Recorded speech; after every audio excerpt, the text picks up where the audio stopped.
স্বাগত ভাষণ আমাদের কমিশনার এখানে রেখেছেন এএমসি ডক্টর শৈলেশ কুমার যাদব এবং আমার সামনে যারা মাননীয় কর্পোরেটররা উপস্থিত আছেন, বিভিন্ন পিএসইউর চেয়ারম্যানরা উপস্থিত আছেন, বিশিষ্ট ব্যক্তিরাও এখানে উপস্থিত আছেন এবং যারা বিভিন্ন ক্লাব এবং সামাজিক সংস্থা থেকে এখানে উপস্থিত হয়েছেন সদস্যরা এবং আগরতলা পৌর নিগমের যারা আধিকারিক থেকে শুরু করে যারা কর্মকর্তা বৃন্দ এবং মিডিয়া বন্ধুরা, সবাইকে আমি হার্দিক অভিনন্দন ও শুভেচ্ছা জানাচ্ছি এরকম একটা সুন্দর একটা অনুষ্ঠানে সবাই উপস্থিত থাকার জন্য।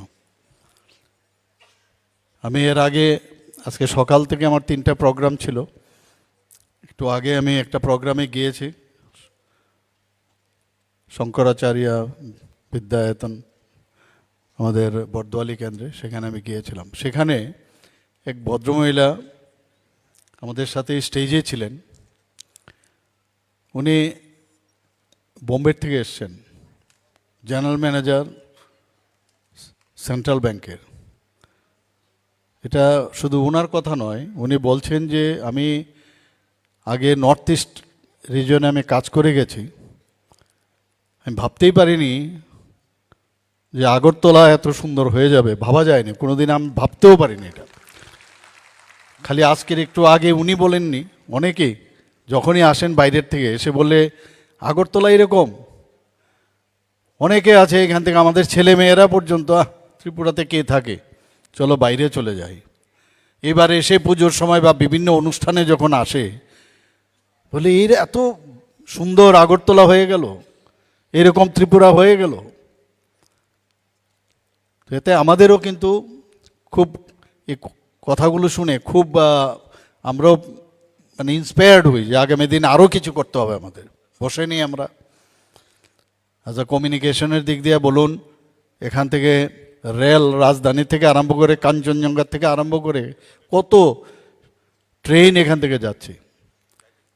আজকে এতগুলো এরোপ্লেন এখানে আসছে, এয়ারওয়েজ এত ডেভেলপমেন্ট হয়েছে যে ভাবা যায় না। তো সব দিক দিয়ে এত ডেভেলপমেন্ট, ন্যাশনাল হাইওয়ের কথা বলে তো লাভই নেই। এখান থেকে এখন আগে তো পোস্টিং দিল, কাউকে যদি পোস্টিং দেওয়া হতো ভয়ে বলে এত দূরে গন্ডাছড়া যাবো, এমুক জায়গায় যাবো, অসম্ভব, এত দূরে কে যাবে। কৈলাসহরে দিলে তো সাংঘাতিক অবস্থা, এখন 2 ঘন্টাতে 2.25 ঘন্টার মধ্যে কৈলাসহর আপনি যেতে পারবেন। এই যে একটা অবস্থা, আমাদের যশস্বী প্রধানমন্ত্রী নরেন্দ্র মোদীজি অ্যাক্ট ইস্ট পলিসি যেটা বলেছেন, যে যতক্ষণ ধরে অ্যাক্ট ইস্ট পলিসির মাধ্যমে নর্থ ইস্ট এই অষ্টলক্ষ্মী নাম দিয়েছেন, যে 8টা যে আমাদের প্রদেশ আছে সেটার ডেভেলপমেন্ট যদি না হয় তাহলে আমাদের দেশও কোনোদিন ডেভেলপমেন্ট হবে না। আমরাও সেই দিশায় কাজ করছি। আজকে আমাদের আপনাদের অবগতির জন্য জানাচ্ছি, আমাদের টোটাল যে রেভিনিউ আমাদের, সেই রেভিনিউ আমাদের নিজেদের যে রিসোর্স প্রায় 3,000 কোটি টাকার মতো হয় এবং আমাদের টোটাল বাজেট হচ্ছে আপনারা সবাই জানেন 27,000 কোটি টাকা। এবং 27,000 কোটি টাকার মধ্যে যদি আমরা যারা স্যালারি দিয়ে, পেনশন দিয়ে, লোনের যে শোধ এগুলো দিতে দিতে বা লোনের টাকা দিয়ে গিয়ে আমাদের প্রায় 10,000 করোড় আমাদের থাকে। 10,000 কোটি টাকার মধ্যে এর মধ্যে আমাদের যে এই শেয়ার, আমাদের যেটা নিজেদের যে আমাদের রেভিনিউ আসে তার থেকে আমাদের এডিসিকে দিতে হয় প্রায় 25%, যদিও ওনাদেরকে আমরা 39% দিচ্ছি।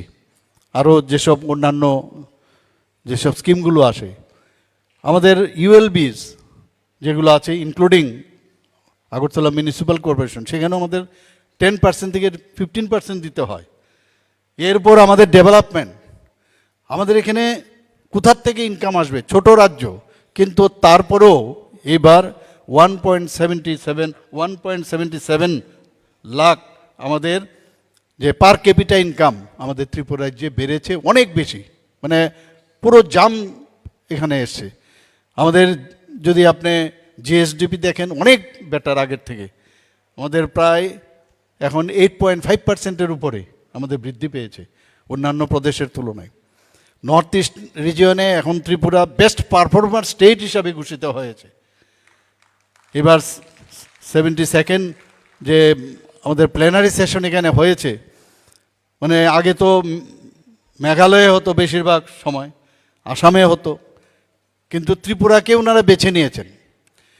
আমরাও সেটাকে আমাদের সমস্ত যারা আধিকারিক থেকে শুরু করে আমরা আমাদের মন্ত্রী বাহাদুররা সবাই মিলে আমরাও বললাম ওকে, আমরা এটাকে চ্যালেঞ্জ হিসাবে নিলাম। চ্যালেঞ্জের অর্থ এটা না, ভালোভাবে যাতে সেটাকে আমরা করতে পারি।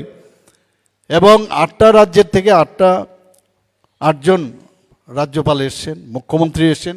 একজন মুখ্যমন্ত্রী ছিলেন না, তার পরিবর্তে আরেকজন মন্ত্রী এসেছিলেন।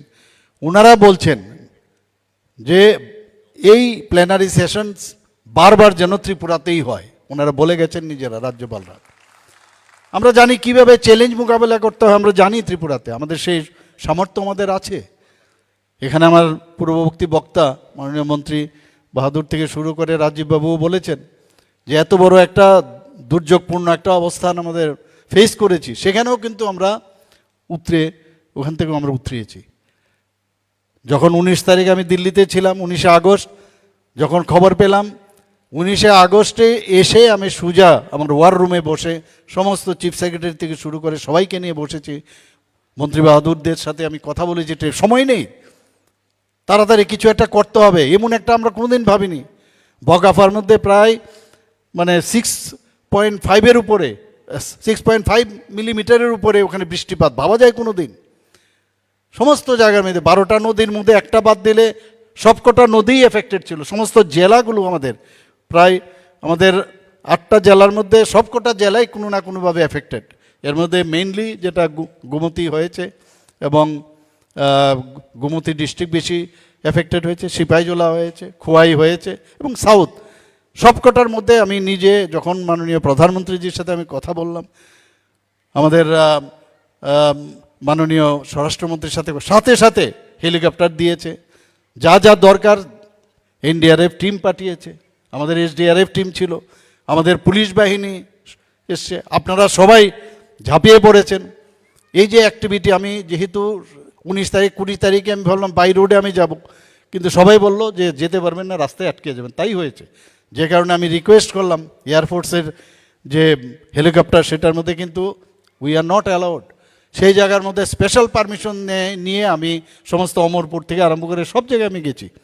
এবং যাওয়ার পরে আমরা সবাই, শুধু আমি না, এতে আমি যেহেতু করছি, অনেকে এতে কিন্তু ইন্সপায়ার্ড হয়েছে।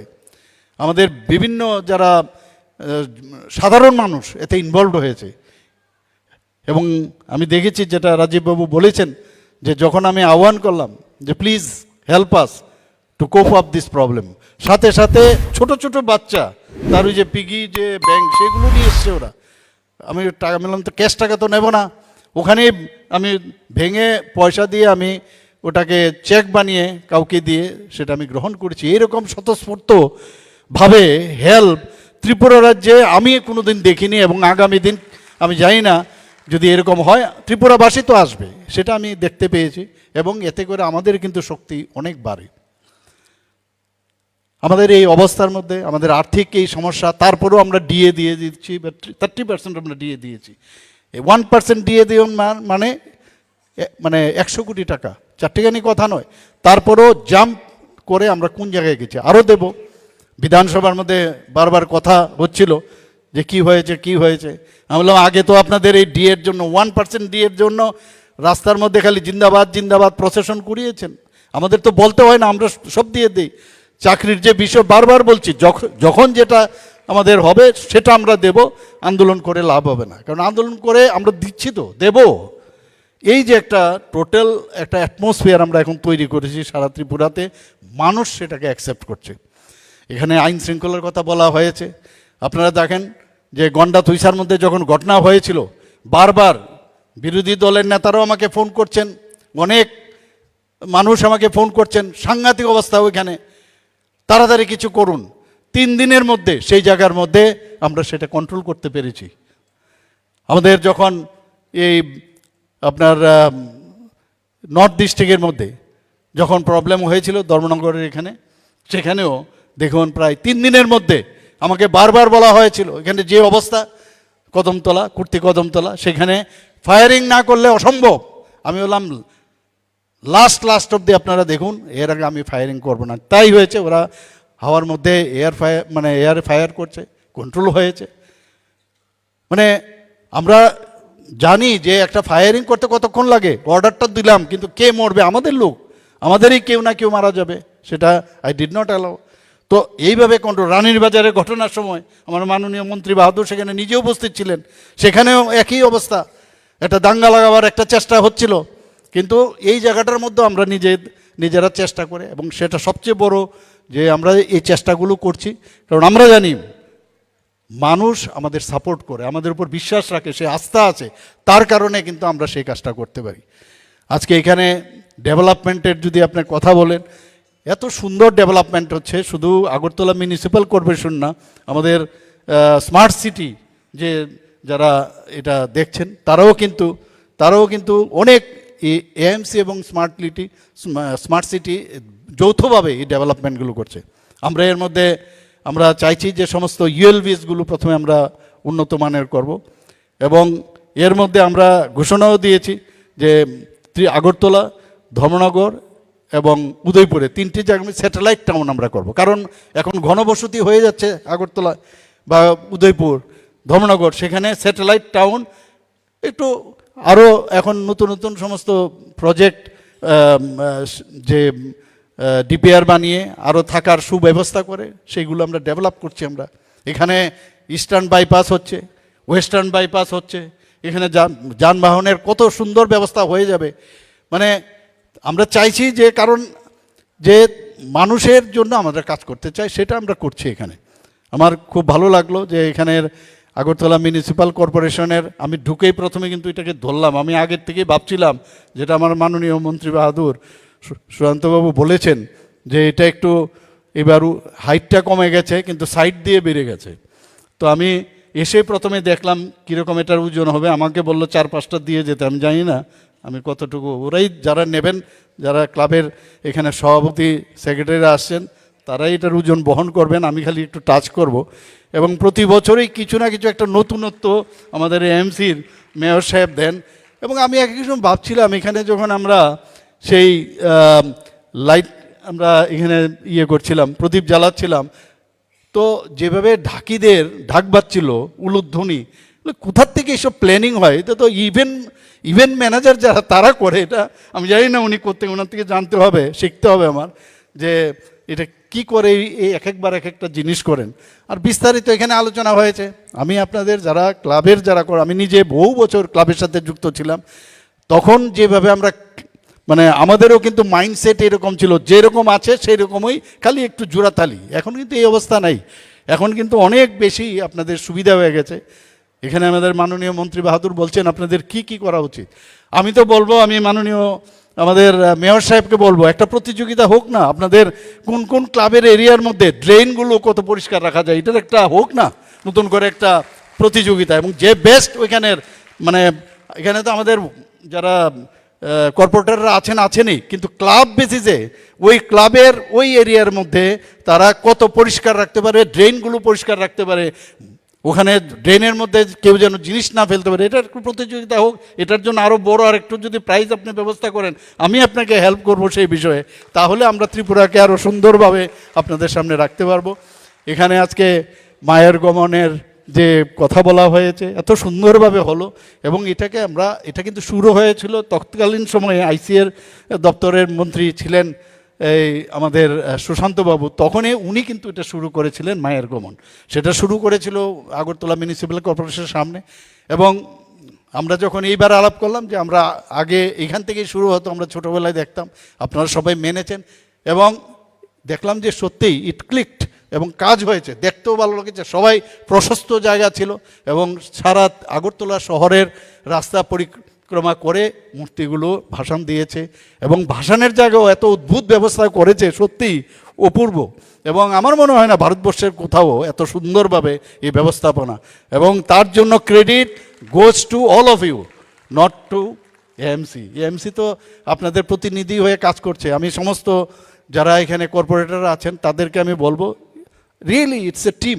আমি একটু মাঝখানে একটু বর্ণনা করেছিলাম যে কেন এরকম হলো, যারা এখানে আজকে যাদেরকে আমার একটা খুব ভালো লাগলো, এমন সব বিশিষ্ট ব্যক্তিদের এই সিলেকশনের আমি ওইটাও চিন্তা করছিলাম কার মাথার থেকে ওনাদেরকে খুঁজে বের করলো যে কি এই যে বিভিন্ন প্যারামিটারে ওনাদের যে সিলেকশন আজকে করা হবে, কোন কোন ক্লাব কোন কোন বিষয়ে পেলো, এই যে যাদেরকে সিলেক্ট করলো এরা বিশিষ্ট ব্যক্তি, বিদ্বজন এই সমাজে, তাদেরকে উনি যেভাবে বের করলেন এর জন্য আমি ধন্যবাদ দেব এবং আপনাদেরকে আমি ধন্যবাদ দেব যে আপনারা এখানে এসছেন, আপনারা পরিশ্রম করেছেন, পরিশ্রম ছাড়া তো নিশ্চয়ই হয়নি।